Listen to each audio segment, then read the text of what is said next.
New Orleans signed C.J. Spiller for something other than sitting on the fucking bench. 31 other passes that should have been intercepted with you. So that's why I have David Johnson on my board higher. If you're doing a live draft, wait till you're drunk to draft this guy. We welcome you to the Fifth Down. What up, Fifth Downers? This is K Mill here. A little change of pace with Johnny sitting on the sidelines today, I guess. We got a really great show for y'all today, and we're giving you that extra down once again to win your league. So, without further ado, Johnny, say hi. Hey, man, I'm not sidelined. I'm just giving you some of the shine. Yeah, he's still here. He's completely on the sidelines. So, but we're here. We're giving you that extra down to win your league. So, you know what? Let's win together, guys. All right. Let's get on with some news and notes. Johnny, you want to kick us off? Yeah, all right. So we got a little bit of, injury updates that we want to give you guys today. It looks like Sammy Watkins may or may not play. It doesn't look too good at this point. It looks like the Bills are still holding out, hoping he'll play, but right now it's not looking very good. He has missed practice all week. Yeah, it's not looking good at all. It also sounds like Antonio Gates is going to miss his game this week. It sounds like he's listed as doubtful. And all the reports out of San Diego are saying that Hunter Henry is going to get some increased work this weekend. Yeah, I mean, you got to like that for some of the receivers as well. Yeah, absolutely. I think it elevates the receivers' value more than anybody because, rookie tight ends usually don't make much of an impact. So I'm not really looking so much for a lot of production out of Henry, but I do think these receivers are going to have to step it up with the absence of Gates. And with the injury to Danny Woodhead, they went out and signed Dexter McCluster. Do you think that salvages any value out of that backfield for him? I think he'll be a nice addition, in real team value, but I don't think as far as fantasy-ish. I see a lot of people buying the hype, but you got to think he's going to take a couple weeks to learn the playbook, and by that time, I don't really know if he's going to be as effective as people think he is. It's good to keep an eye on it. He was in their offense when he was in Tennessee, so he said he pretty much has the playbook down. It's just he's only been with the team for 2 days, so. Yeah, exactly. Well, we'll see what happens with it. I think it's very far-fetched for him to step right into a Danny Woodhead role immediately. So don't expect him to put up Danny Woodhead numbers. No, not at all. Tony Romo looks like he's doing a little bit better over there. They said that he's ahead of his time for recovery. He might be able to return by the end of October rather than early November. That would be good, especially for our buddy Jamie. And, we know that. He's the only quarterback on his team. So, hopefully for Jamie it works out. I also have some good news. Good news for the Chargers receivers. Vontae Davis is going to be out yet again, it looks like, this weekend. Or actually, he's officially listed for questionable, but it's sounding like he's trending towards not playing. So, once again, this is going to be a very depleted Colts secondary. I think that Phillip Rivers will have much success tossing to his pass catchers, and I think Melvin Gordon's also going to have some nice work this weekend in Indy. Thanksgiving's coming early for those boys. They're going to be eating all day tomorrow. Oh, yeah, you know it. And I also have another piece, too. Julio is looking like he is going to play. It was never really in question, but it sounds like he's going to play. So if you're a Julio owner, please, he's a must-start. I mean, pretty much every week he's questionable. When he was asked about Monday night's game, he said, I will play. So without a doubt, exactly. He'll be in there. Yeah, sounds like Mohamed Sanu will also play. Oh, yeah, he was out with an ankle as well. He said he's going to play, though? Yeah, it sounds like he's going to play as well, so look for them both out there this weekend. That'll be a high-scoring game. A guy that may be sitting down is Delaney Walker with a hamstring injury. I think that would be a big blow to their offense, but you maybe look for a little bit more volume to Tajay Sharp. Maybe even Rashard Matthews has been kind of quiet over there. One of their more expensive acquisitions this offseason. He hasn't really been a big part of the offense, so maybe he can get an uptick. Yeah, maybe so. I think that's interesting because he was actually one of my sleeper picks this year, and now I'm kind of starting to back away from that because, obviously he's getting a little Tajay Sharp. Yeah, Tajay Sharp had a nice emergence, so we'll see. I also do have another piece of news that Adrian Peterson has told the Vikings organization or told people in and around the organization that when he is eligible he believes he can be activated from the reserve injured list in 8 weeks, according to sources. I mean, I think those people that dropped him too. I know. I'm thinking about maybe wasting something. If you got an IR spot, maybe grab him if he does come back in 8-10 weeks. Think about it. You could use him for a couple games. Nice championship run. Yeah. All right. It looks like Snead's going to be a game time call with a toe injury. If he's the sit, I really would like Michael Thomas, who could still be on some people's benches. I know a lot of people have been dropping him, but Snead is going to be a game time decision. Oh, yeah, that was a good time, too. And, guys like Dante Moncrief, who just went out with injuries, same with Corey Coleman, they're going to be back in 4 to 6 weeks. So people are dropping them in your league, and you got an IR spot, pick them up, put them in your IR spot. And the last piece of news that I have is the writing's pretty much been on the wall for him. ASJ's cut by Tampa Bay. Are you starting to like Cameron Brate a lot more now, or do you think he's still going to be kind of like underutilized in that offense? Because, Victor Jackson really hasn't done much. He's getting kind of old. Yeah, I think that Cameron Brate, like all tight ends, I think, for the most part, that they're going to get a lot of that red zone work. But, Cameron Brate, I heard it described to me this weekend, he's an average at best. So he's just an average option. I guess he might be a nice streaming option one week with a good matchup. So I'm not really looking too much into it. But, yeah, ASJ, he's gone, and he probably blew away his last NFL chance. So good job, buddy. I'm sure he'll land somewhere, but he needs to get his head right before he gets on a team. It seems like his head wasn't in the game. Yeah, exactly. He's more concerned. He just has too many off-field issues, and like stupid things too, like a Twitter rant against fans and stuff like that. Like, come on, man. Come on, man. All right. Man. So, do you have any other news that you want to bring up? I think I'm good.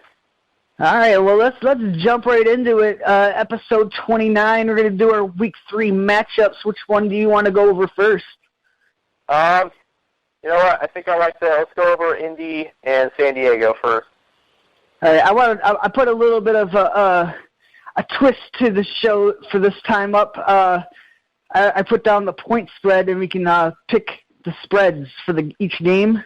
And I also did projections for each player, so... San Diego at Indianapolis. Indianapolis is 3-point favorites at home. Who do you have taking this? Do you think that Indianapolis will be able to cover the spread? No, I do not think so. I think that this is an interesting game because I think that San Diego is going to steal a win in Indy. I think that this Colts defense is just going to end up hurting them too much. The injury to Dante Moncrief is going to be a huge factor in this one. Andrew Luck loses a huge red zone target. And these San Diego corners are actually no slouches. I know the San Diego defense as a whole is weak, but this is a very good secondary for San Diego. So don't count them out. I mean, they're both at the bottom end of the league in terms of pass defense through 2 games. What I think it was kind of surprising is San Diego is actually a top 10 run defense. I do think there will be room for both teams through the air. I am definitely on board with you. I do not think that Indianapolis is going to cover the spread. I actually think San Diego is going to win this game, and it's going to come down to that Indianapolis secondary that's so banged up right now. I think that Phillip Rivers is going to take advantage of that, especially down the field to save guys like Tyrell Williams and maybe even Inman as well. I think he'll get in there. You also got Travis Benjamin stretching the outside, so. Yeah, I think this is the kind of game that Phillip Rivers wants to go. And you also I can't look up the details right this second, but think about the success that Rivers has had in Indianapolis. Like, even when Manning was the quarterback, he somehow found a way to get wins in Indy. So don't count him out. Yeah, I got Phillip Rivers for 290 yards and 3 touchdowns, no interceptions. I think he'll have a fine game. I think he's going to spread the ball out a lot, though. I don't think there's going to be like that one dominant receiver for San Diego. I think that he's going to try and spread the ball out and make them harder to defend. Absolutely, I think so too. I think that if I had to pick, I think that Travis Benjamin will be the highest recipient in yards this week as far as the Chargers go. But I also believe that the most likely to get a touchdown, in my opinion, is Tyrell Williams. He showed it on that nice cross fade that he did last week. He showed that he can grind it out and get to the end zone, so I like him for a touchdown. I know Benjamin's a fast guy and everything. I do see him being the most heavily targeted receiver. I have him at 6 catches, 60 yards. But Tyrod Williams is actually pretty fucking fast, too. He's probably faster than Benjamin. I have Tyrod Williams down for 4 catches, 90 yards, and a touchdown. I do think he's going to get a long one against him.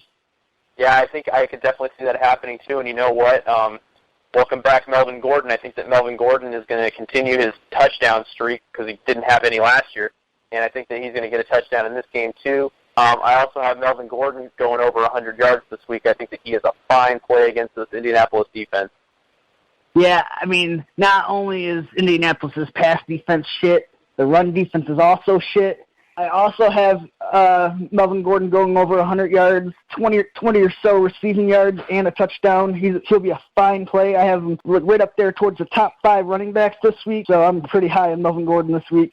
Gore, on the other hand, I'm not as high on. I don't really have him projected to do a whole lot. I got him at 60 yards, no touchdowns, maybe throwing a couple of receptions. I'm not really as high on Gore this week, though. Yeah, and you got to remember, you just mentioned it, that San Diego run defense is much improved. So I think that they're a better unit overall than this Indianapolis defense is it looks like shit this year. Yeah, I think that Melvin Gordon's going to be pushing RB1 numbers, and I think that we're going to look at Gore and maybe get maybe RB2 numbers out of him this week. So I think that either is a decent play. I think that, especially in PPR, but I think that Melvin Gordon, man, he's in my top tier this week. Yeah, I see Indianapolis doing most of the damage through the air this week. I think they're going to rely on the passing game. I do see Luck having a pretty good game against San Diego's defense, right up there with 300 yards, another 3 touchdowns. I think Hilt will catch one of them, Dorsett will catch one of them, and I'm not sure which one, but one of the tight ends is going to get one, I think. Yeah, my money's on Doyle, but again, that's a very confusing conundrum there in Indy. I love the way they're utilizing the tight ends, though. Yeah, I do. Those two tight end sets are looking good on them. And they're gonna. I think Indianapolis is gonna move to more 2 tight end sets too. With the injury to Moncrief for the next month and a half, I think they're gonna change their offense up a little bit. Yeah, I think so. All right. The next game that I want to go over is I'm just gonna start right at the top of the list. I'm gonna go to Arizona at Buffalo. Buffalo is 4-point underdogs, even though they're at home. Do you think that Arizona will be able to cover the spread?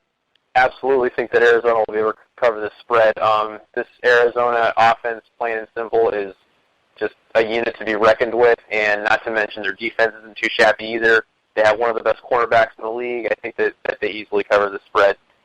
Yeah, I think maybe if this game was a little bit later in the season, that I think maybe this would be like a trap game where they wouldn't be able to cover the spread, but it's so early. Their offense is red hot. I think that streak's definitely going to continue. This defense is not good at all. I think that Palmer's in for a big game. I have him 320 yards, 3 touchdowns, no picks. I feel like Arizona should be able to easily win this game. Yeah, I think so too. And you got to remember, I think that a fire got lit underneath their bellies, when they lost to New England at home to start the season. So I think this is an Arizona team that's really they want to prove to everybody that they're the team that that they were last year, and not just they weren't a fluke or anything like that. So I think that they're ready to really show up at this point. So and I think that honestly it's going to be a fine game for everybody overall. I see Larry Fitzgerald leading the team in receiving for the 3rd straight week. I do see Floyd getting more involved though this week. Yeah, Bruce Arians actually came out and took full responsibility for that loss to New England. He said that he was too involved with the defensive game plan, which isn't really what he's known for. He backed out of a lot of blitzes and made them play zone coverage, so they didn't blitz as often. And he said that when he went away from doing that, their defense was pretty stout against Tampa Bay last week. So I think their defense is going to get back on track, especially against this pitiful offense. Interesting thing, this is why I think Buffalo fired their offensive coordinator. They rank 31st in percentage of drives to go 3 and out, and they're also 29th in 3rd down conversions. So I think it's going to be a long day for Buffalo at home. We have a lot of fans be leaving the game early. Yeah, I think that a lot of people, since Rex Ryan entered the league, want to tout, a Rex Ryan coach team is a defensive team. And his defense was good in New York, don't get me wrong, but he's not a good coach. Like, I'm sorry, he's just not a good coach. And this defense is not a good unit. The Jets burned them last Thursday night, and it's just not last Thursday, two Thursday nights ago, essentially. So, this is a team that's going to get burned again. Their corners are not that good. Their secondary is just kind of whatever. I'm not. Yeah, I think this is going to be a big game for Arizona for sure. See, their corners are not supposed to be that bad, but I think in the scheme that they're running, they're looking pretty bad. Yeah, it looks horrible. How do you see Sammy Watkins doing if he does play? So he's probably matched up with Patrick Peterson most of the day. Yeah, and he's already got a hurt foot. Even if he plays, Sammy Watkins this week is a sit for me. I don't see any situation where he would be healthy enough nor get out of Peterson's blanket coverage to make an impact in this game. So for me, if you have Sammy Watkins and, if you have better options, definitely utilize them because I can see this as definitely, Sammy being your Blue Falcon of the week if you end up playing him. Yeah, his foot is fucked up when he's coming out and saying he wishes Robert Woods would be more involved because obviously his foot's not 100%, so he wants Robert Woods to take some of the pressure off of him. That being said, Do you see that happening? No, he hasn't. Stepping up? He hasn't. Preseason, I thought that he would actually take a step up this year. He was a great receiver at USC, but he hasn't done that yet. He hasn't taken any pressure off of Sammy Watkins because he's just not able to go to that next level. I picked him in my Dynasty League thinking he might pan out, especially with Sammy Watkins' injury, but it hasn't happened yet. It's been Marquise Goodwin. And, exactly, if you haven't heard of him. Well, he just had that one reception, that's it. Yeah, and that was it. And Robert Woods, I think, had 2 receptions for 29 yards. The new offensive coordinator, Anthony Lynn, said that he might actually try something different and speed up the tempo a little bit and see if that helps them out at all. You like what you're hearing out of that?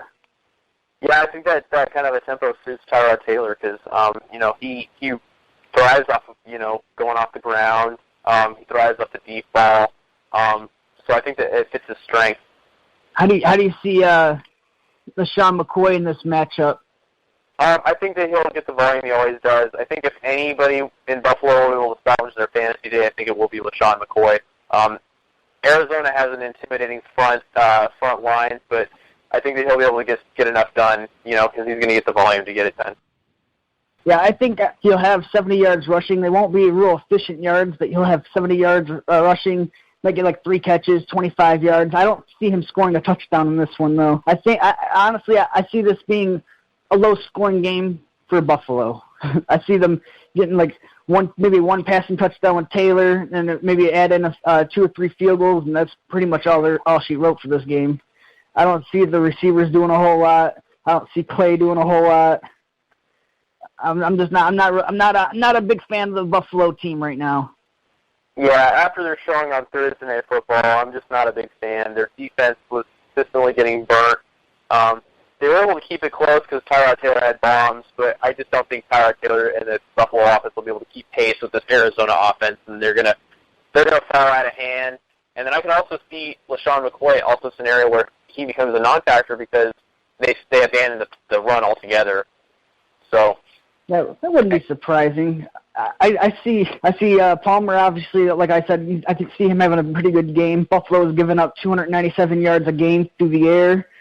I like Fitzgerald getting a lot of underneath work. I could see him getting 7-8 catches. And I actually see, I'm calling it right now, Floyd's going to get a long touchdown. It's going to happen. Wow. Bold prediction after nothing for 2 weeks. So we'll see if Johnny's right. Well, He's had some nice chunks in the catches that he has had. I know week 1 he had 3 catches for 60 yards. I think last week he had 50 yards off 2 or 3 catches. So he's been getting down the field. It's just he's just not getting involved enough, Yeah, he's not getting involved enough in but I do think if you have Floyd on your team, I know you're concerned at this point, but by no reason should you try to trade him or drop him or anything like that. Just hold the course with him. Floyd will pan out this season. Hired or fired, John Brown? Oh, at this point, it's hard to tell. I'm going to give him 1 more week. It's only been 2 weeks. But Jerron Brown has been very promising. No, I'm talking about, yeah. No, I know what you're talking about. Yeah, Jerron Brown has been very impressive, but John Brown has been a non-factor in 2 games so far. So this is my last week. If he can't pull it together this week and he's out of the game plan and we see more of Jerron Brown than we've already seen, I think that it's safe to drop John Brown. Yeah, it looks like they are pretty adamant about getting Jerron Brown in.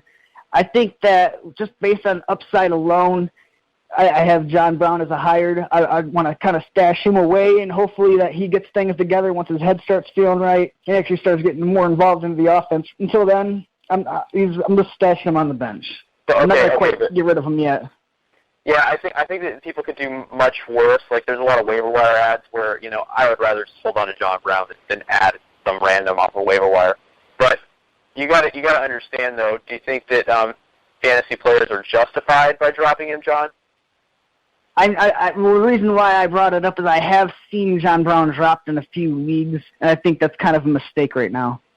Yeah, until we see more, like I'd give him like even more. I'd give him like 3 weeks, 3 or 4 weeks even. From now? Yeah. Okay, I can see that. All right. Is there anyone else in this game that you want to mention that we haven't brought up yet? I think we're good.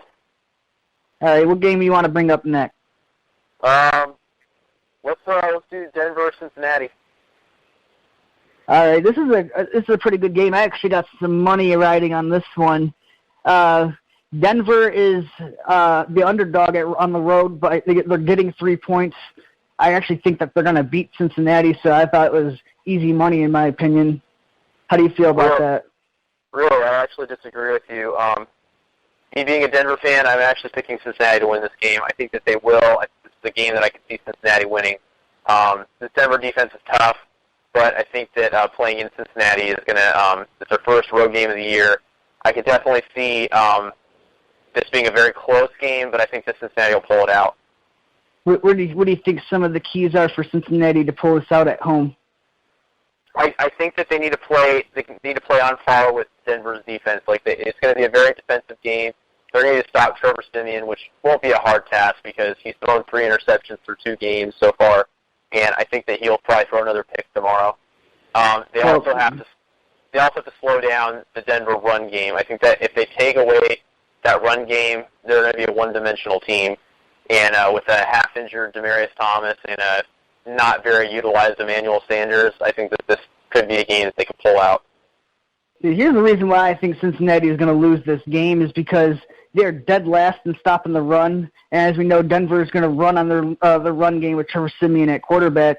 And they haven't proved that they could stop top-notch talent at running back yet. I mean, you had Matt Forte and D'Angelo Williams ran all over him. I don't see why C.J. Anderson will be any different. I think they're going to have a lot of difficulty stopping that run game, and it's going to cut the game in half. It may very well be a low-scoring game, but I see Denver winning this one with their defense. And Cincinnati's defense isn't no slouch either, but that's the one Achilles heel they've had so far is their run defense. Yeah, definitely. And I think they've given up 278 yards in 2 games. Yeah, so I think if they can stop the run here and not let C.J. Anderson run wild, I think that this game is a definite winnable game for them. But if C.J. Anderson goes buck wild like he has the last 2 weeks, I think that this is a game that Denver could actually win on the road. I have C.J. Anderson going buck wild, getting 120 yards rushing, another 35 through the air with a touchdown. I think he'll be the star pupil of this game. I could definitely see it happening. I do agree with you. I think that C.J. Anderson will have a big day, but regardless, I think that Jeremy Hill will have a bigger game. Bold prediction, my friends. Well, Denver actually hasn't been as good at stopping the run as they were last year. I think they really missed having Malik Jackson up front. They're actually 23rd against the run. I do see Jeremy Hill getting 65 yards on the ground, and that's only because he's splitting carries with Gio. I see Gio getting another 45. That could happen, too. I could see that. But I also see Gio getting 50 yards in the air as well. Yeah, so. And, I think that Gio is actually probably going to be the strongest recipient in this game because Andy Dalton's going to have a tough game against the Denver defense. The Denver secondary is going to have a hard time throwing the ball. I think that A.J. Green's kind of matchup proof though at this point. I think that he'll have a decent enough game to salvage his fantasy day. But that could be a really good matchup, though. Yeah, it could. I think that Jeremy Hill, though, is my guy. Not Jeremy Hill. Gio Bernard, I think that he is my favorite guy because I think that he's going to get a lot of nice dump-offs from Andy Dalton, and I think that he's going to slide right in there and maybe score a touchdown this week. I do see Gio being heavily utilized in the passing game. I do have him getting 50 yards receiving. I don't know if I really see Gio scoring a touchdown just because he doesn't really do that a whole lot. But I could definitely see Jeremy Hill getting a touchdown. I don't have him projected as one, but it wouldn't surprise me if Jeremy Hill was the one to get like a 1-yard plunge or something like that. I know Frank Gore had that really nice sideline toe-tapping touchdown that was beautiful.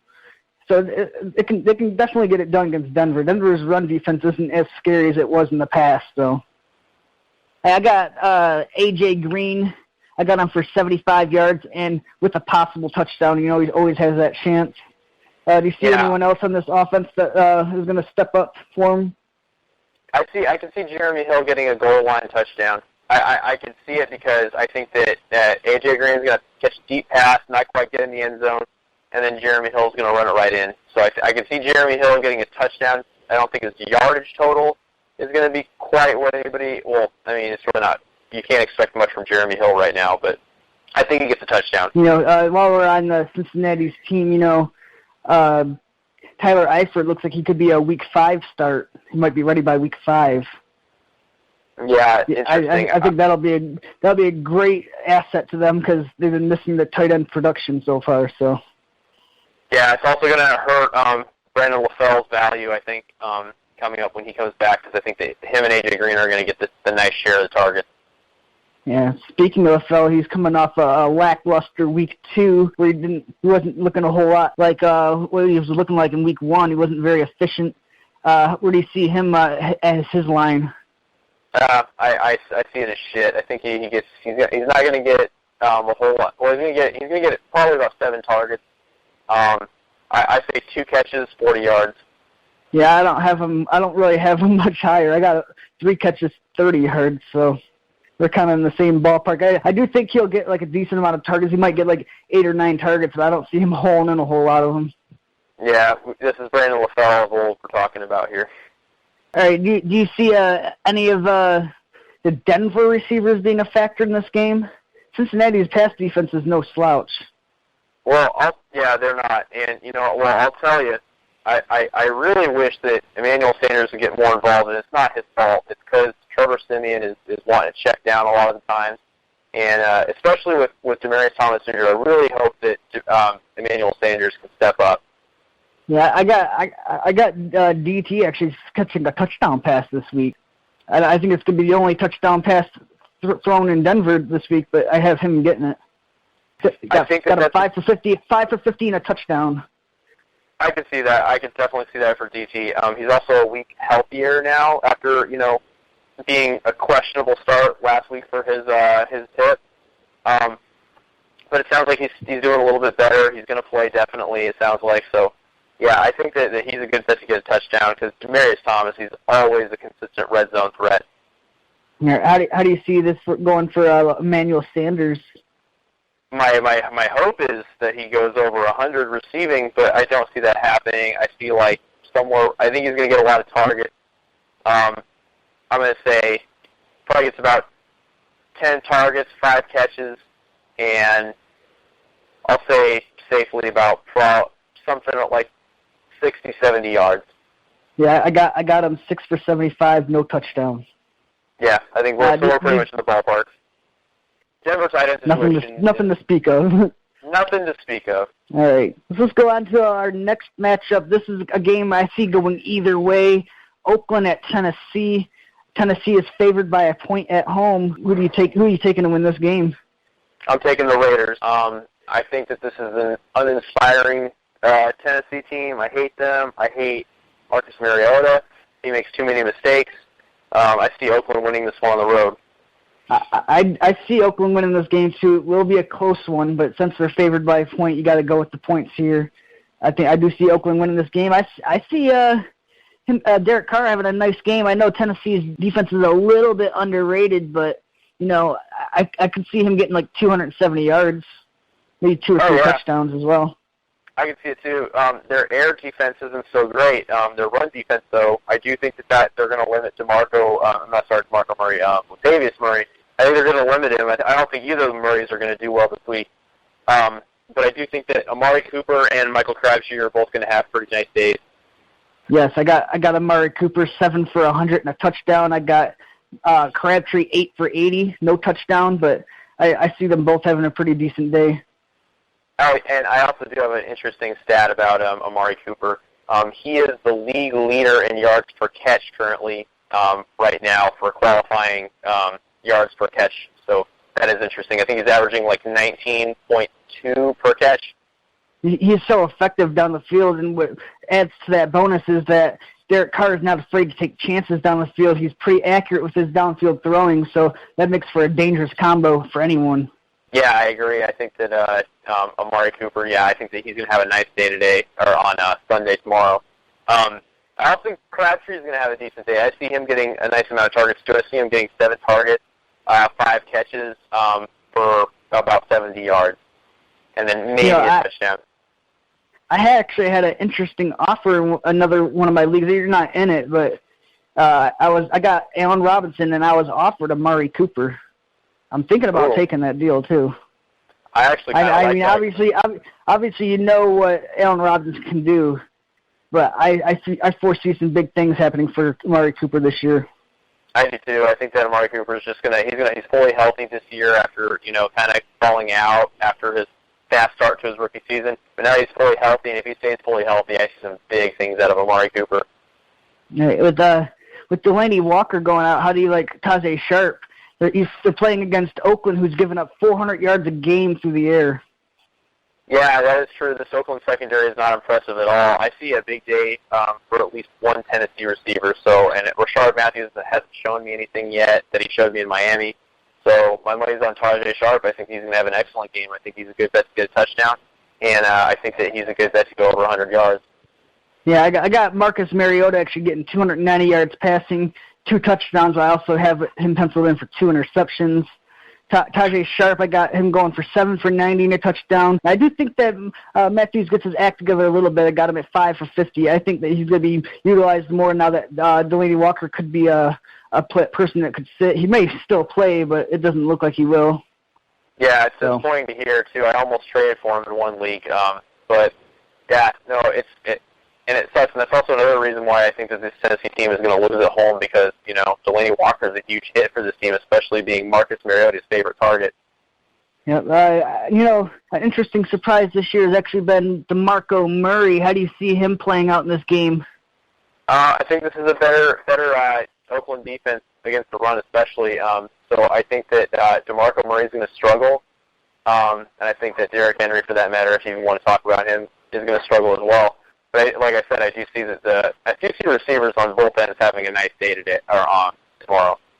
Yeah, I got DeMarco Murray down 50 rushing yards, 50 receiving yards. I do think he's still going to be heavily utilized in the passing game, which I think really boosts his value in those PPR leagues. I think he's still RB1 this week at 2, but there's always a chance that he could score a touchdown. Yeah, absolutely. There's always that chance. I think I'm about the same on DeMarco Murray. I think that in my eyes, he's right outside that RB1 range, though. I think that I'm going to put him in at like a high upside RB2 this week. But remains to be seen. These are just opinions right here, but I think that this Oakland defense is going to do a good job of shutting him down. I got Latavius Murray down for 72 yards rushing, another 20 through the air. I do see Latavius Murray scoring another touchdown this week. I know that'd be his 3rd in 3 weeks. Yeah, him and Melvin Gordon are setting that pace on his touchdowns this year. And I do think that he might be a good bet to get a goal line touchdown. I could see his yards being slightly less because this is a Tennessee team that is better than advertised against the run. So you have to remember that. But I do see that him having a nice fantasy day though still. Yeah. Are you all worried about him losing a lot of work behind DeAndre Washington and Jalen Richard? No, at this point, no. It almost seems like he's getting maybe 45-50% of the share right now. Yeah, no, I definitely see Latavius Murray remaining the workhorse for the time being, no matter what. I mean, he's just consistent, so it'll remain to be seen, but I think that Latavius Murray is the guy. The only guy that we haven't touched on yet is Wolford. How do you see him playing out this game? I actually see this game being one of those games where he can be a real X factor. for the Oakland offense. But I think that his value is very touchdown dependent. So, and I'm not so sure that he would score a touchdown this week. I do have him as a touchdown-dependent tight end. I got him at 4 catches for 35 yards, but I do see him scoring a touchdown this week. I know that Tennessee's not the worst team against the tight ends, but I see him scoring a touchdown just because I didn't really project Crabtree to score it. I think someone else is going to catch a touchdown pass other than Amari Cooper this week. I could see it. I could definitely see it. And I picked him up one league only to drop him after I made a trade. So I think he's a nice play this week. I think that you could definitely do worse. On a lot of people's waiver wire, he's still out there. If you need a tight end this week, I think that there are definitely worse plays to have this week than Clive Walford. All right, what matchup you want to go to next? Let's go over the most exciting one probably this week, the Saints and the Falcons. A lot of points should be scored in this game.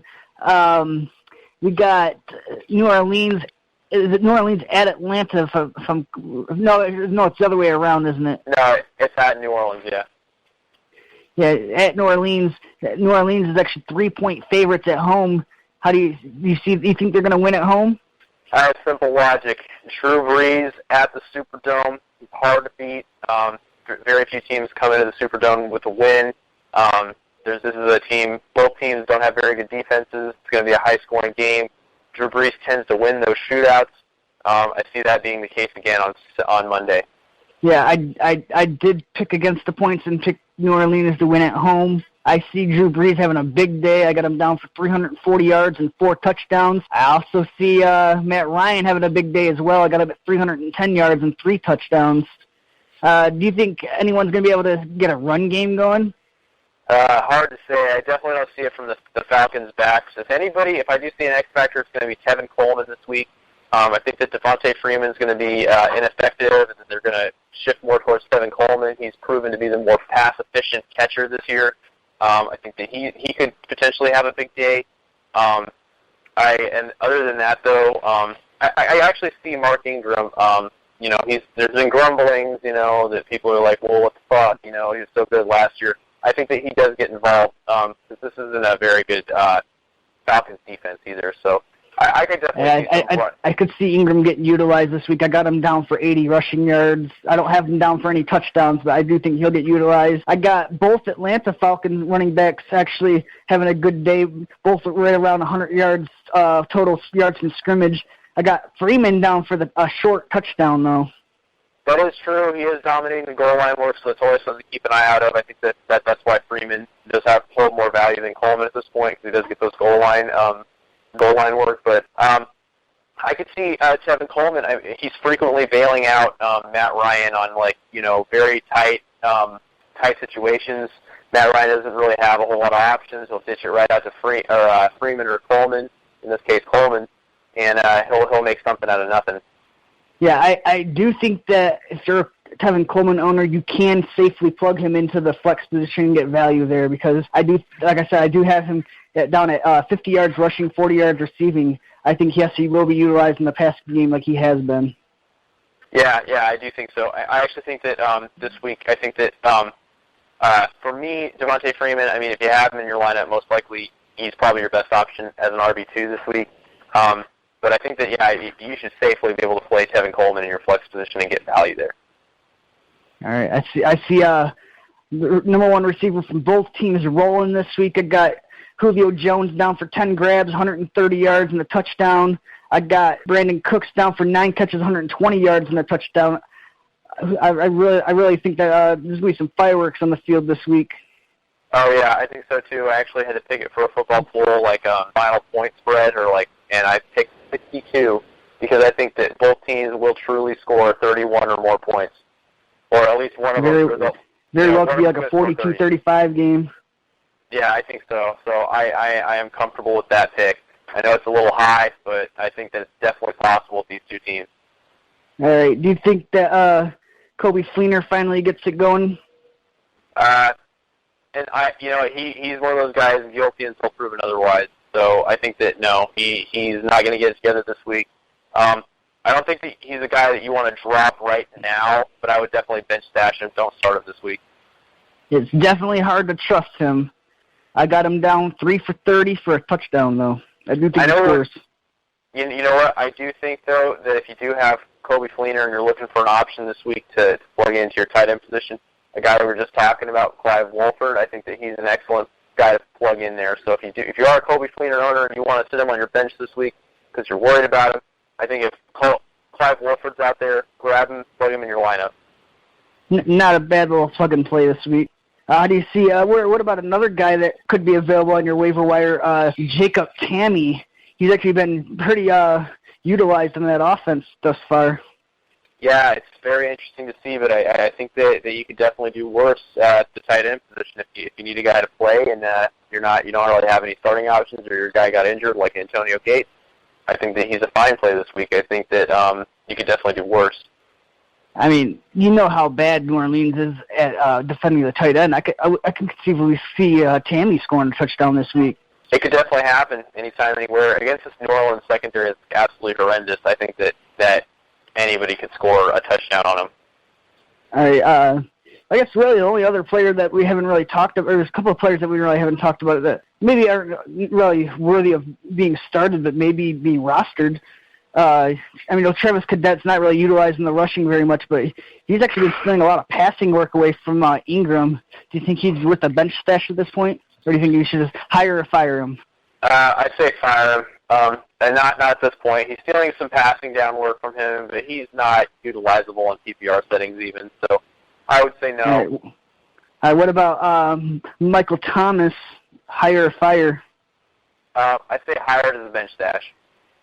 Yeah, I think he's a fine bench stash. I wouldn't really feel comfortable putting him in a flex position at this point, but he's definitely worth noting to see if whether or not he can hook up with Drew Brees, kind of like how Marquise Colston used to do. He's the same kind of receiver, same kind of build, and he's faster. So.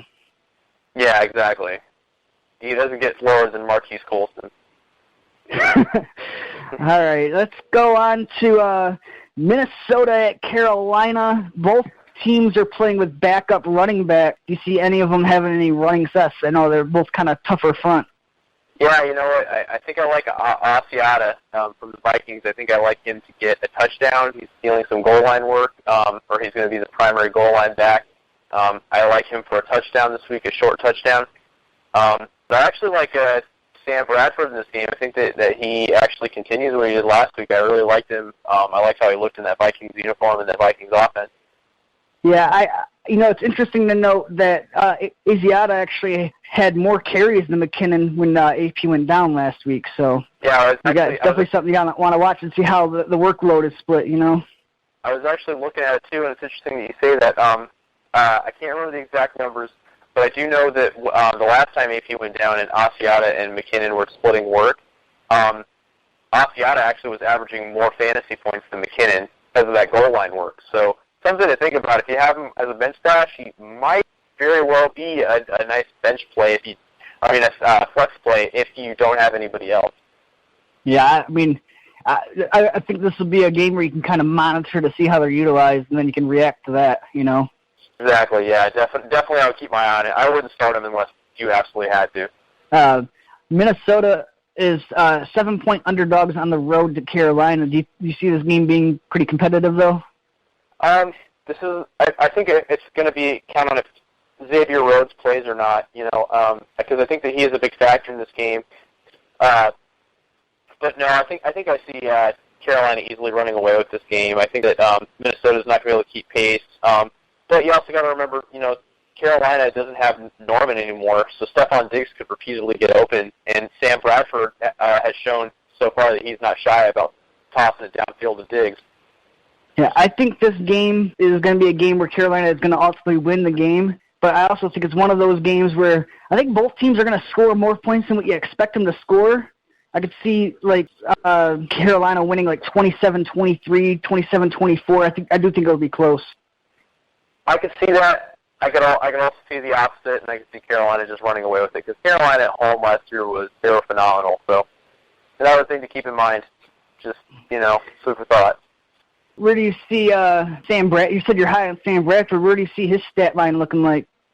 Well, that's a tough defense, but this is a Josh Norman secondary, so I see him right around middling. I think that 266 yards passing, and I think that he throws 2 touchdowns and 2 interceptions. I got him at 215 yards passing. I have him scoring 1 touchdown, throwing 2 interceptions. I do see Cam Newton throwing an interception as well, but I got him at 240 yards, 3 touchdowns, 1 interception, adding on another 40 on the ground. I think that Cam Newton will be a pretty safe play still at this point. Yeah, usually he's a very safe play just because, he gets it done on the ground too. I mean, especially in a PPR league, he is a QB1 all year round.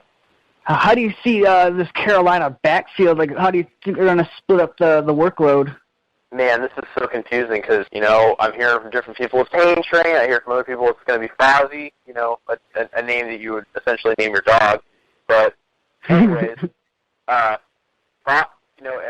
popular liver pick was Fauzi. But, you know what? I see the Pain Train being the guy.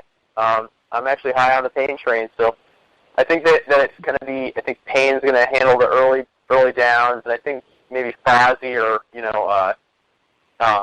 Tolbert will handle the goal line work. So if you think about how it was last year, everyone was like, oh, yeah, it's going to be Fauzi, and then it ended up being the Pain Train, So I think that Pain Train's going to be that goal line carrier. I think that he's going to be the guy that's going to carry it in between the tackles. I don't see him scoring a touchdown. Obviously, they like to vulture those away once they get towards the goal line with Cam or Tolbert, but I see Artis Payne actually getting more carries. But ultimately, Fozzie Whitaker, I think, is going to be the better play, just for the fact that he can catch better out of the backfield. I see him getting like 50 on the ground, though. They're like 20 or 30 through the air. But I don't see either one of them scoring a touchdown. Neither one of them is really worth starting, in my opinion. I think they're both going to cut down in each other's value. Yeah, exactly. I think that any kind of running back by committee-ish, or if you even hear rumblings of that, I think that you should just not start them if you can help it. So, yeah, if you have either of them stashed on your team, just keep them as a bench stash this week, see how they're utilized. We'll know more at the end of the weekend. But if Xavier Rhodes doesn't go, or even if he does go, I do think that Kelvin Benjamin's going to have a good game. I see him getting a few jump balls. I see him getting a few screens, getting them around 8 catches, 100 yards, and a touchdown. I do see Diggs having a pretty decent game, too, though. I see Diggs at 7 for 85. I think he'll be utilized a lot like how he was last week. So I think they'll both be just fine plays this week. Yeah, I do too. I think that Kelvin Benjamin, man, he's really impressed me. He's a guy that I was really low on to start the season, and he's really coming into it. I think that he's essentially, at this point, matchup-proof. He's Cam Newton's favorite target. And, I know you're not real big on him, but I do see Kyle Rudolph scoring another touchdown. He's been pretty good so far the first 2 weeks. They've actually been using their tight end around the red zone. So I think I do see him not having a great game, like 4 for 35 and a touchdown, but the touchdown's that's going to make him startable this week. Yeah, once again, he's a touchdown-dependent tight end, so, that's something to keep in mind. If you do start him, I think that his value is completely dependent on that touchdown. But, I hate him. I think he's a blocker more than anything. Yeah, I do see Greg Olsen outperforming him by a lot, though. I see Greg Olsen with his line looking like 7 catches, 80 yards, and maybe he could score as well. He always has that opportunity, so it's not out of the realm. Definitely not. All right, is there anyone else that you want to bring up for this game? Maybe Funchess or Jin? Not really? No. All right, so we can go on to a game that you would like to talk about now. I'm actually, I guess we can talk about the Dolphins and the Browns. I mean, there's really not a lot to talk about in this game. I think it's going to be kind of just a one-sided game. I think the most interesting thing about this game is the spread. They got Miami as 10-point favorites. Do you see Miami covering that spread? Wait, is it in Miami? I forget. It is in Miami. Yeah, that is an interesting spread. I do actually see them covering it. This is a Browns team that is probably going to be Joe Hayden-less, too. So it sounds like this is just a complete minefield for the Browns. I think that it's going to be a real simple game for Miami to win. They're going to stack the box against Crowell, and I think they're going to force Kessler to pass it. And without... Yeah, some bad stuff. Yeah, I think that nobody on Cleveland is going to be able to salvage a fantasy day. I think that even Crowell is not going to have a good day. He had a good week last week because of that 85-yard touchdown, but I really just don't see anybody on this Cleveland team performing up to standards, and I think this is a game where, Miami could potentially win it like 20-0. Well, Miami's run defense really hasn't been that good, and I do think that Cleveland's going to lean on it a bit. And I think on volume alone, I think that can make Crowell RB2. But outside of their run game, I don't know how much points this team actually scores. So I could easily see Miami running away with this and maybe getting a big lead on them to where they do have to start throwing the ball with Kessler, and that's going to lead them to even further into the hole because obviously you're not going to want to rely on a rookie quarterback to come back from like 3 scores. So I don't think it's going to be a very good game for Cleveland. I'm trying my best not to laugh while I'm doing this. Yeah, it's really hard. I mean, you got Cody Kessler, third string rookie. I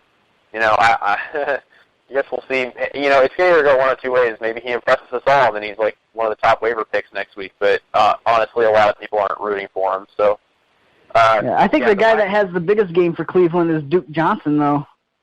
I think he'll be utilized in the passing game because, I mean, obviously they have no receivers to speak of other than Terrell Pryor, so that's where they're standing at receiver right now. I know they still got Gary Barnage, but who knows how effective he's going to be with Kessler. I'm not really looking forward to seeing that happen, so I think Duke Johnson will be the guy that's going to benefit the most. Yeah, exactly. I think that Duke Johnson will be the most effective because, like I said, I think that defense is going to stack the box against Crowell, and I think that Duke Johnson, being that more efficient pass catcher, is going to be able to get a nice work and salvage a day. I think that he's the only one in that Cleveland offense that I'm even close to betting will have a good, PPR flex day. I know you said that you think Ajayi is going to run away with this, which I think eventually he will run away with the job, but I do think that Kenyon Drake's going to be utilized more than people think in this game, especially if it's thinking like the passing game. I could see him getting like a receiving touchdown even. Oh yeah, trust me. I think this game is going to be a full-blown running back by committee by Miami. I do, however, think that Ajayi is going to get the first crack at it, and I think that he's going to be the most impressive out of the 4 or 5 backs that are going to end up playing, it sounds like. But I think that this weekend will be full-blown running back committee. If you've got Ajayi or Kenyon Drake, you pick one of them up, keep them on your bench this week.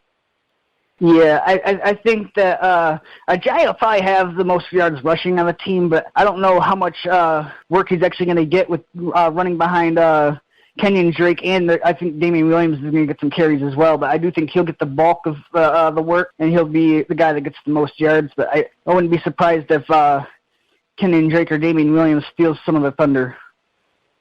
Yeah, absolutely. All right, the guy I think is going to have the biggest game for Miami is Jarvis Landry. I think that he's going to abuse the corners that Cleveland's going to trot out into the field. So I have him at 9 catches, 111 yards, and a touchdown. I do think he scores. Yeah, I totally agree with you on that one. I think that he will be the MVP of this game, and I think that he's going to get a touchdown. So absolutely. I also see Tannehill having a great game. He's a great streaming option at quarterback this week. I think that facing a Joe Hayden-less Browns defense, I don't think it gets any easier than that, even for a guy that, organization isn't really out there on, Okay, I got Tannehill down for 270 yards, 2 touchdowns. I do think that there will be at times where I think their offense will sputter a little bit, but overall they'll be able to outperform Cleveland at least. So I do see Miami winning this game, probably like something like 24-7 or something like that. Yeah, absolutely. Totally could see it happening. All right, let's go over to another shit game that I think is going to be boring to watch. Is San Francisco at Seattle. Seattle's 9-point favorites at home, but I don't see them covering the spread. Actually, if I had to put my money on it, I'd probably put my money on San Francisco. Not necessarily that they're going to win the game. I do ultimately think that Seattle's going to win the game, but I do not think they're going to cover the spread. Interesting about this game, I'm actually going to be at the game tomorrow. I'm working it. I will be on the field for the flag ceremony. So I will get free tickets to this game, so I'll be there. Oh, awesome. Yeah, I know, right? I have to get up early as shit tomorrow, though. Anyways, this is a game where this Seattle offense has really sputtered as of late, and it doesn't help that, Russell Wilson is dealing with an ankle injury. It's really slowed him down, really slowed down the roll of this offense. I do see Christine Michael really taking a step forward and securing that starting job because Thomas Rawls has failed to impress, and he's injured now. And I think that Christine Michael's a fine fantasy play this week in the flex position. I do see this as a game that San Francisco can't steal from Seattle at home. I think the Seattle team is just not the same that we've seen in years past. Yeah, I think I got the final score looking like 17-10 in favor of Seattle. I do think that they'll pull it out with like a late drive, but you know how Russell Wilson always kind of does that. So I do see them winning this game, but yeah, it's not going to be a very pretty win. It's interesting to note that through 2 weeks, San Francisco is 12th against the pass, but they're 24th against the run. So I do like that pick of Christine Michael having a good day, especially if Thomas Rolls can't go, which it doesn't look like he's going to. I think Christine Michael can find some running room behind that defense. I got Christine Michael down for 90 yards rushing, 20 yards receiving, and I do see him scoring a touchdown. Yeah, I'd have to reread the quote, but I think that Pete Carroll said that he's a guy that he wants to get him the ball 20-something times a game. He said that a couple days ago. So, oh, go ahead. Another guy that they're going to bring in more is going to be C.J. Procise. I think they might utilize him more like as a third down back, though, so I don't think it's really a threat to take too many carries away from Christine Michael. Maybe as like a guy to give him some carries while he's getting a breather, but other than that, I don't really see much success for Procise. I've actually heard that Procise might not even play this weekend. It sounds like he's still on the mend. I was just reading the news before the show. It looks like they are going to utilize him, so it'll be interesting to see. I do see Christine Michael handling most of the work, though, so it's nothing to be alarming. Yeah, exactly. Definitely not. Who do you think is going to have the better game between Baldwin and Lockett? Lockett actually had a pretty nice game last week, but I think I want to say Baldwin will have the better game this week. Yeah, I do think that Baldwin is a better game. It was kind of a question mark if he was going to start or not. He was dealing with a couple different injuries. I think it was like a back and then something with his leg. Yeah, it does look like he's going to play, though, so. Yeah, it sounds like he's going to play. I think that he will be. I think the Russell Wilson's going to really lean on Baldwin because he's hobbled, half hobbled. And, this offensive line is not good. I think that he's going to have to get the ball off quickly. I think he's going to have to extend plays of the seats for this to happen. And this San Francisco defense, I'm actually going to admit it, they look a little better than they have in the past. This is something that I could... Go ahead. Yeah, I got Baldwin catching more passes than Lockett, but not getting as many yards. I got Baldwin at like 6 for 40. I think he's going to get a lot of underneath work because of their offensive line. But I could also see like Lockett taking like a shallow route and then getting a lot of yards after the catch. I got him at 3 for 60 with no touchdown though. Yeah, I can see that too out of Lockett too. He's kind of just a boomer bust at this point right now, like as a wide receiver 3 in my opinion. I think he's like the Deshaun Jackson of that offense. I know I use that term a lot, but that's kind of how I like to explain players. A guy that go ahead. Oh no, I was just saying. Yeah, I totally agree with you. He is a Deshaun Jackson of that offense. Right. A guy that didn't really play a whole lot in week 1, but actually played in a lot more in week 2 is Jimmy Graham. He actually played in 80% of the snaps last week. Do you see him having a reemergence at all? No, I don't. He's a no. Don't play him. In fact, I honestly, in my opinion, I would. You couldn't pay me enough to have him on my team. He's coming off patella tendon surgery. He's already been underutilized in Seattle. He's completely touchdown dependent, and I don't think he gets enough volume to be a fantasy value for your team. I do see Jimmy Graham as the one that's going to get the only touchdown from Russell Wilson. I don't see him having a fantastic day outside of that, but I got him down for 3 for 50 for a touchdown. Yeah, that's an interesting take, definitely. I think it's a little bit more bold than most people, but I'm kind of trying to think outside the box on this one. Yeah, that's good. That's good. As far as debate, I couldn't disagree with you more, though. I think that Jimmy Graham is done, but it's not out of the realm for him to get a touchdown. He's a touchdown defender. He had 3 for 40 last week, and he played 55 of the 67 snaps, so he's definitely going to be on the field. Yeah, definitely. Yeah, I've heard nothing about him being limited or anything like that. He will be on the field, but how utilized remains to be seen. And he said he felt really good after last week's game, too, so that's another good sign. Yeah, exactly. Right, let's go. We didn't really talk a whole lot about the other side of the ball. I don't really think there's a whole lot that's going to be happening for San Francisco. I actually got a parlay bet on the amount of passing yards that Blaine Gabbert's going to get. The over and under is 215. I went with the under. I don't think he's going to hit 200 even. Really? I mean, that's not very like crazy to assume. I didn't know there was a parlay on that though, but yeah, I can see that happening. Yeah, I got him at 190 yards, but I do have him down for 1 touchdown. Who's going to catch that one? Who's going to catch it? I don't know. I mean, but I got Carlos. I think Carlos Hyde will be okay. I don't think he'll be I don't think as a whole he'll be very efficient. I got him down for like 70 yards, probably off like 20 carries though. So I don't know if he's going to score a touchdown. I really don't see San Francisco scoring a whole lot of points against Seattle. Seattle's a top 5 run and pass defense, so it's going to be a tough sledding for that team. Yeah, I think so too. I think that I guess Jeremy Curley is my best bet for this team to score a touchdown with. So we'll see, but I don't know. All right. Let's move on to another game. Which game have we not touched up on yet? I don't know. Let's go over the Chicago game. All right. We got Chicago at Dallas. Dallas is favored by 7 at home. Do you think that Dallas is going to cover their spread? Yeah, absolutely. This is Jay Cutlerless Bears team. We got Brian Hoyer starting, so yes, I think that they will cover that spread. I got this spread as a wash. Meaning I think that Dallas they're favored by 7, and I think they'll win by 7. So. Yeah, I think so too.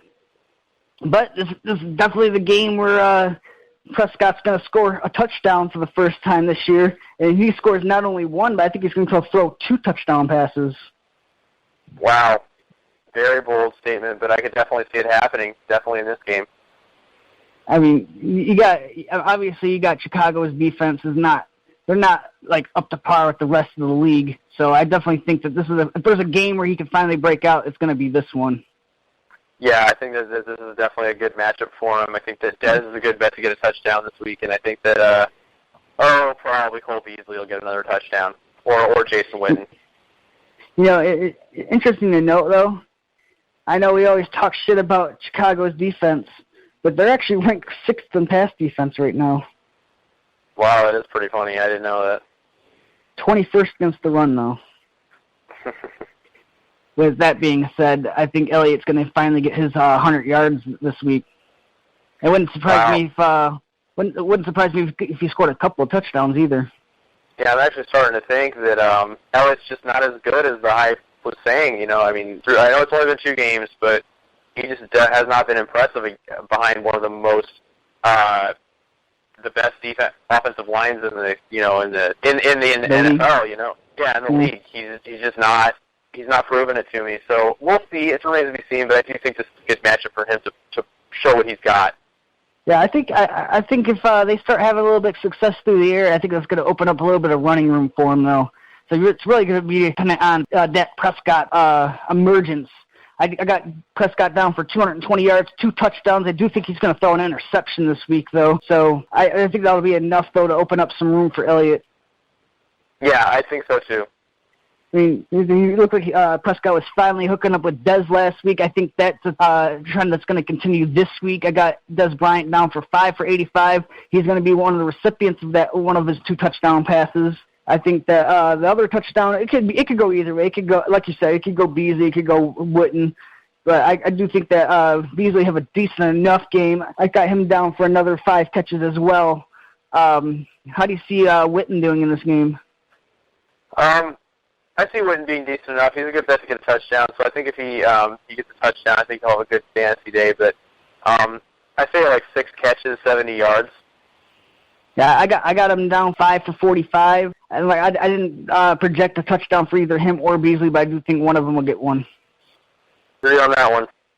All right, on the other side of the ball, this is a Jay Cutlerless offense. We got Brian Hoyer at the helm, who I think will do good enough to manage through this game, but I do see him having some rocky drives. I got him down for 2 touchdowns, 2 interceptions, throwing for about 220, 230 yards. So I do think he'll have some miscues in this game, but I think it'll be close enough to where Dallas won't entirely cover this spread.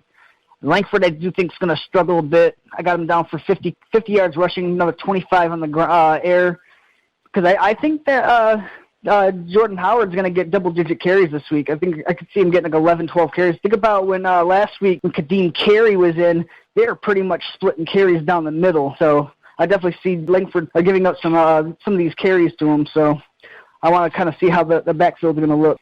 Yeah, it sounds like it's starting to trend in Jordan Howard's direction. It sounds like that Langford is kind of in John Fox's doghouse, and I think that if Langford struggles, it's going to push him more to ride Howard instead of Langford. So interesting to keep an eye on. I don't think that Langford's a safe play by any means this week, but he could do worse at that position. Yeah, I see Langford more as a flex this week. Normally I'd have him in like RB2 territory, but I think he's going to lose enough work to Howard to where it's going to bump him down to the flex play.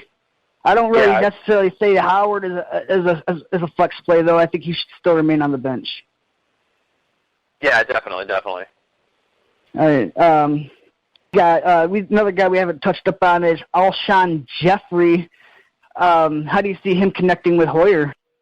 Well, there was reports he was questionable this week. I think it sounds like he's going to play. And Hoyer's a guy that's not shy about throwing the ball down the field, so I think this could actually end up benefiting Jeffrey. So we'll see, but I see him having a very safe fantasy day. I think that probably 7 catches, 100 yards or more, and probably somebody on this Bears offense is going to score a touchdown. I think that it might as well just be him. Yeah, I think that Hoyer's a good enough quarterback to where he's going to be able to target his number one receiver, and I think he's going to target him often. I think he's going to target him enough to get 100 yards. And yeah, I do see him getting at least one touchdown. You know. Yeah, somebody's got to score one. I don't see them getting completely shut out. I don't really see Zach Miller doing a whole lot in this one, so we don't really have to touch on him unless you really want to. Who do you think is going to be that secondary option? I mean, Kevin White's kind of underwhelmed thus far. Yeah, Kevin White hasn't really shown us the preseason hype, and it just sounds like he's just kind of a non-factor at this point. So I guess he could be worth a bench stash in some 12 or 14-team leagues, but other than that, I would just sit him on your bench and keep him as a bench stash. Don't start him. But you know, if you're a league that does like return yardage, you know who's actually been a decent little place for 2 weeks so far has been Eddie Royal. That is true. Eddie Royal has been a good return yardage guy. He had that 65-yard touchdown last week. He did. But I still don't see any standalone value there. I mean, I think he's at least worth a bench space at this point. I see him more as like a wide receiver, like I want to say wide receiver 5. So definitely not someone that I want to feel comfortable just rolling out there. You know what I mean? Yeah, exactly. I think we got 2 more games that we haven't touched up on yet. I'll just jump right into Pittsburgh at Philadelphia. Pittsburgh is 4-point favorites on the road against Philadelphia. Do you see the Philadelphia pulling this out at home, or do you see Pittsburgh covering the spread? I think Pittsburgh will cover the spread. I think that this is just too good of a team. I do see Carson Wentz having success against the Steelers secondary, but and I think that it will be a competitive enough game. But I do see the score being somewhere around like 35-25, ish, 20-25 Eagles. I think that Philadelphia, they're frauds of their own schedule. They're 2-0, but they're 2-0 against Cleveland and the Bears. Like, their defense really hasn't been tested by a good offense yet. Obviously, you can't go up against a much better offense than Pittsburgh.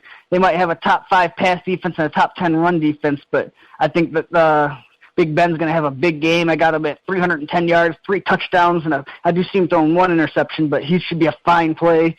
I do see D'Angelo Williams being held under 100 yards, but he'll have 85 yards, 30 through the air, and I could definitely see him scoring a touchdown as well. I just don't think it's going to be as close as what you thought it was going to be. I see like Pittsburgh winning this game like 34-17 or something like that.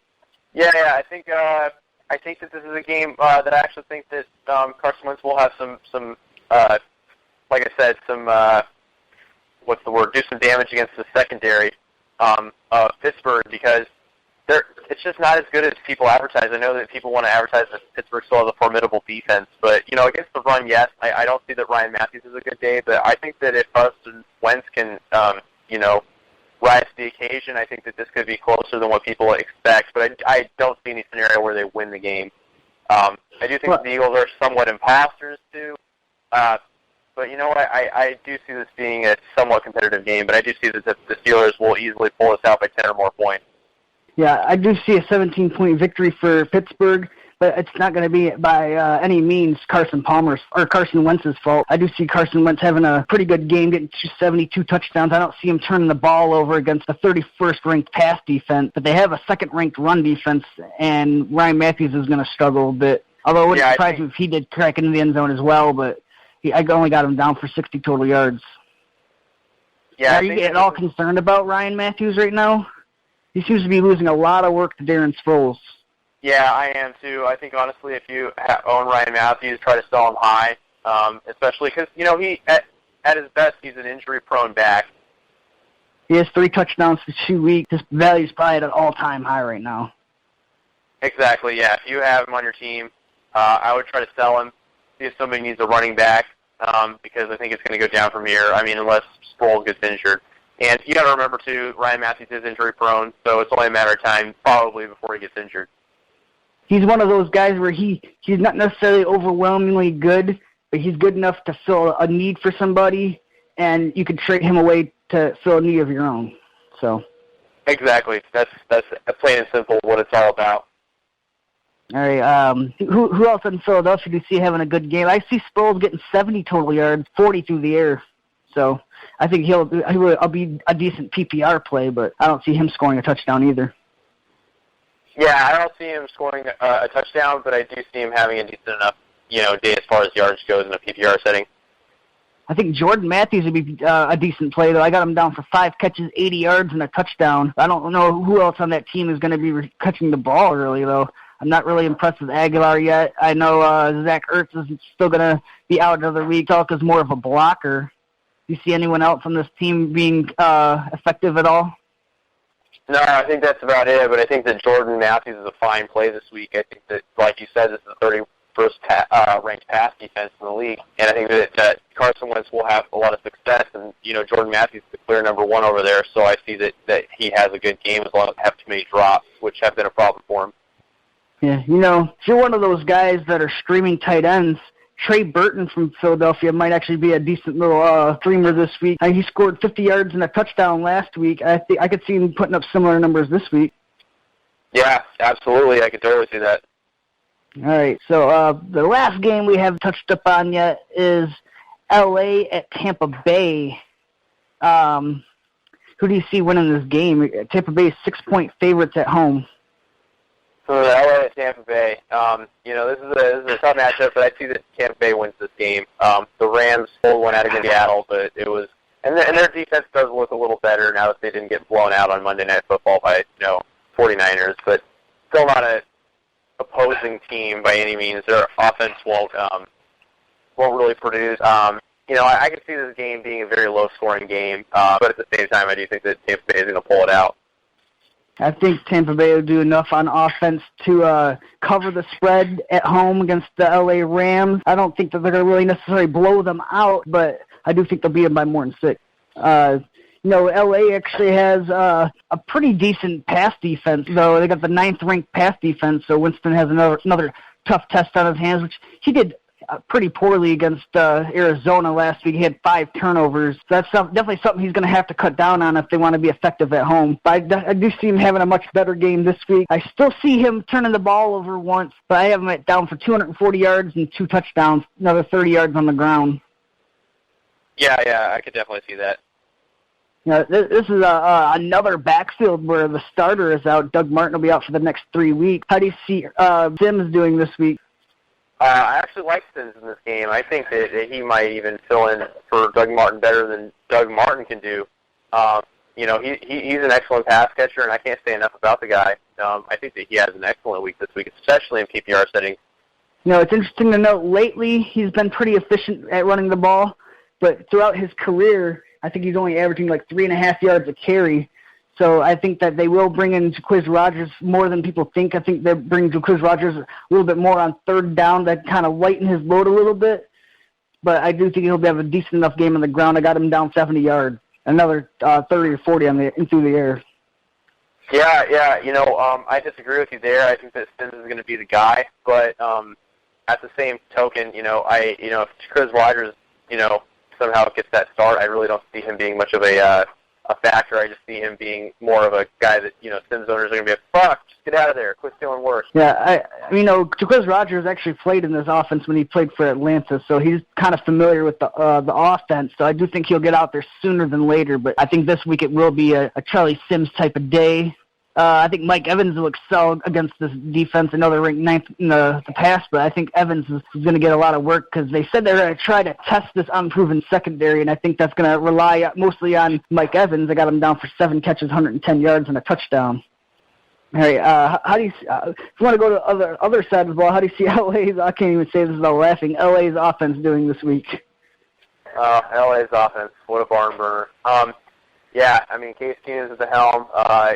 Honestly, this offense is hurting Todd Gurley to the point where it's almost like you have to have the conversation of, did you even start Todd Gurley? Do you have a better starter on your team? But I think that you still have to start Todd Gurley. But man, it's tough. Yeah, I'm not thinking that Gurley's going to have a great game by any means. He's playing against the top 10 run defense. I got Gurley down for 65 yards, but I do have him down for a rushing touchdown that could salvage his day. That's if they get down far enough, though. Yeah, right. How do you think your boy Tavon Austin's going to do?